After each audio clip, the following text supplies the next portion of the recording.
Now I'm going to show you how to put on brand new Toyota wheels onto your older Chevy. Now keep in mind, this isn't an ideal situation, but everybody doesn't always have money. In this situation, I'm helping a friend. We've got an old Tahoe that had these wheels on it that are just toast, and they're leaking. So every 2 days, the tire would be flat. I'm helping him sell it. So I don't want the people buying it to have a flat tire every day, you know what I mean? And it's got 250 plus thousand miles, so you can't really go out and put new wheels and tires on it. Like, they don't have the money. But you can find a lot of these new Toyota wheels on Craigslist, Facebook Marketplace, and everything for $300-400. These are off a brand new Toyota Land Cruiser. 18s, brand new Yokohama tires that I paid $350 for. So if you're going to do the conversion, there's a couple things you need to do. You're going to need wheel spacers. And I don't like wheel spacers. I always prefer you never have to use them.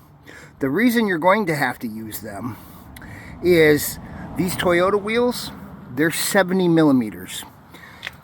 The offset of the wheel is 70 millimeters. If you don't know about offsets, I can explain that to you real quick. Right in the middle is your 0 point of offset. If you go out here, it's a plus offset if you come out here. So where this mounts is 70 millimeters out that way. If it was 70 millimeters in, they would stick out real wide. So being 70 millimeters on the outside, you see how that just comes right up to the lip? Well, on the Chevys, your stocks are supposed to be about a 29 offset. So you get 2-inch spacers here, that's 50 millimeters. So that's going to take up that 70 and bring it down to 20. Stock wheels are about 29, so it'll sit out just a tad bit, which actually looks better. Sometimes the Chevy stock wheels are tucked in a little more than people like. That actually sits very, very nice. But you never really want to use spacers. There's a lot of things. It's just another component that can fail. If you are going to use spacers, I bought these on Amazon. Go through the reviews. I don't care if there's a cheaper one. Buy the one with the higher reviews. And just make sure your quality is great. Okay? This seems to be a very nice spacer. Not too much that can go bad. Unless the threads go bad. Okay, this is your hub bore. Toyota wheels have a 95.1 hub bore. Chevy has a 78.1. So when I get my spacers, for set up for Chevy at 78.1. So it's sitting on that loop. It's sitting right where it should be. So I don't have any vibration, and then I can just bolt this in really nice, and it's sitting there. So just when you're buying your spacers, make sure it's set up for Chevy. Make sure you're sitting on the hub bore. Now, this is something you can do, but you don't necessarily have to. That's taking a 95.1, which is the Toyota hub bore, and putting it to the Chevy. So I put this on the back of the wheel. Now that wheel is also going to sit on here snug. I'll show you why you really don't have to do that. It's just, if you're trying to save money, it might be some overkill. So anyhow, you take that spacer and then you just tap it into there. Now your wheel is sitting hub-centric on that. But you do not really need that. You will need Toyota lug nuts. Okay? So it's got a flat, the Toyota's got a flat lug nut. When you put it in there, there's no room. So the lug nuts are going to keep the wheel hub-centric. So, like, this will keep it from vibrating. Well, these, when they go in there, they're perfect for Toyotas. They fit it perfectly snug, so the wheel will have no vibration. And you want no vibrations, especially when you're playing with spacers. Anytime you can get away from spacers, do it. But let's be honest, you know, some of us ain't got a lot of money, and in a situation like that, one of the tires is cracking. It's old. You definitely need new rims because they're so pitted that you're not going to get a seal. Look at that. You're just done. And you don't want to sell a car to somebody and they got to come out there and every day they got to put air in their tire before they want to go. But I also can't afford brand new wheels and tires. You know, you can't put brand new wheels and tires on a 2002 with 250,000 miles. It's just not financially the right way. But, so we got these wheels. Got the wheels for $350. I ended up paying about $100 for all these. All four of those. They're about $100 a piece from Amazon. Good reviews. So that brings us up to $450 cost. When I got the Toyota wheels, they gave me lugs, so I didn't have to spend anything. If you do have to buy lugs, you're probably going to have to spend $40. So let's assume you had to spend $40 buying lug nuts, buying the spacers to make the wheels work.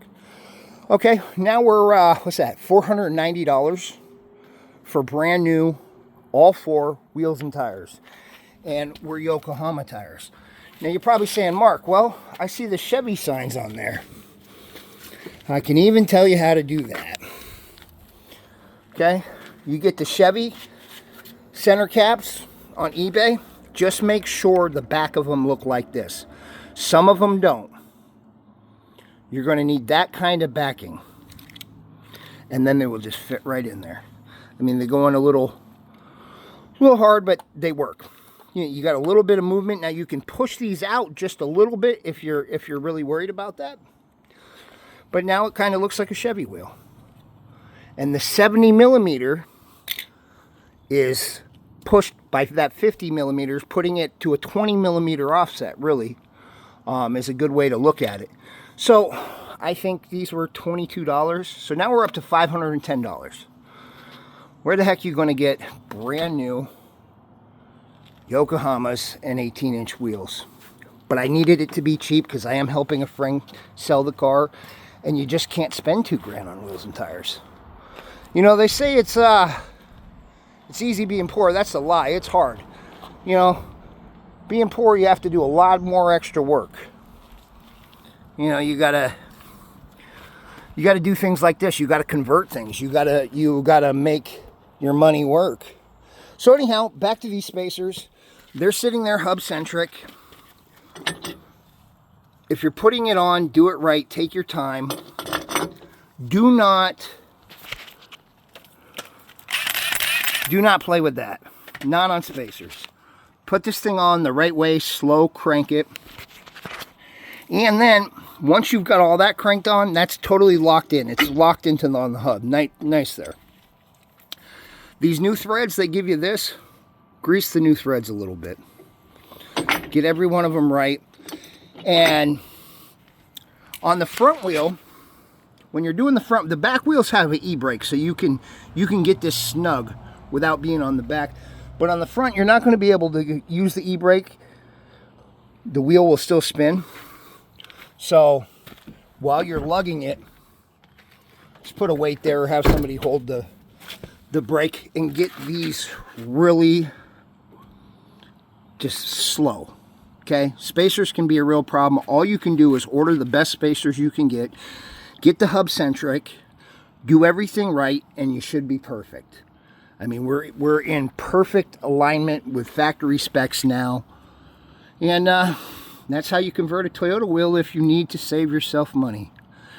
You know, if you try to find a used set of takeoffs for Chevy, they're usually $1,000 to $1,500. Why? Because they fit 35 years of Chevys. I mean, they fit from 1998 all the way up to 2026. So they're just not available in the used market without spending a lot. But the reason why you can get these Toyota wheels cheap right now, normally you can't get Toyota wheels cheap. We were talking about a hub bore. The reason you can find these Toyota wheels cheap is this hub bore is 95.1. Well, up to a few years ago, Toyota's hub bore was 106.1. So none of these new Toyota wheels will fit on any old Toyota. So they're useless. And sometimes a person's got some money. Maybe they went out and their life is good and they bought a brand new Land Cruiser or Tundra, whatever. And so they put it on brand new wheels and tires. I mean, if you spend 80 grand on a car, hey, buying 4 grand of wheels may not be a big deal to them. So they want to get rid of these extra tires, but they won't work on any other old Toyota. Because this is only 95.1, the old Toyotas are 106, so you'll never get over that hub lip. Okay? You'll never get over that lip, because that lip on the Toyota is going to be 106, and your wheels are 95, so you'll never be able to get a clean mount. And that's why you can get Toyota wheels cheap.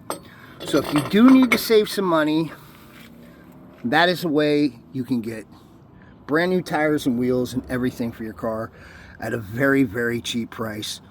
But anytime you can avoid going with spacers, I highly recommend it. We're going to do everything right, take our time with everything, you know, clean everything first, grease everything up, and you can go as far as putting that on it where you get the perfect mount. But you put that on the back of your wheel.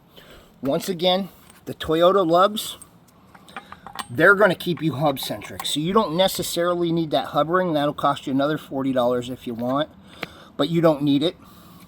And if you do want the Chevy caps, make sure they look like that. The back matters. Okay, take care, God bless.